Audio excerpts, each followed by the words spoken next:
జనసేన పార్టీకి సంబంధించిన MLA, Koduru MLA అరవ శ్రీధర్ తప్పు చేస్తే సదరు పార్టీ అధిష్టానం అంటే పవన్ కళ్యాణ్ గారు మందలించారు. చూస్తూనే ఉన్నాం తమిళలో అని పేపర్లో న్యూస్ వినడము. ప్రత్యక్షంగా ఇంకొక పార్టీకి ఇలాంటి అవగాహన ఉందని చూడలేదు. వైసీపీ పార్టీ అయితే నిజంగా అరవ శ్రీధర్కి మినిమము క్యాబినెట్ కాకపోయినా తక్కువలైన మినిస్ట్రీ ఇచ్చి ఉండేది. కానీ వైసీపీ పార్టీ అయితే చేసిన వాళ్ళని మందలించడం సంగతి దేవుడికు ఇంకా వెనకేసుకొని వచ్చి రప్ప అని జైలు నుంచి వచ్చేటప్పుడు ఘన స్వాగతాలు పలికేవారు.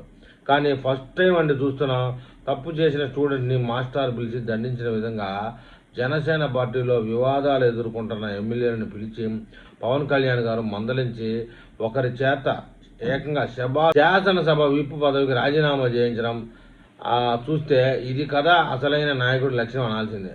నేనేం చేసినా అధిష్టానం పట్టించుకోదు అనే ధైర్యంతో ప్రతి ఎమ్మెల్యే, ఎంపీ తప్పులు చేస్తూనే ఉంటాడు. కానీ తప్పులు చేస్తే అధినాయకుడు పిలిచి దండిస్తాడనే భయం ఉంటే దాదాపుగా తప్పులు చేయరండి.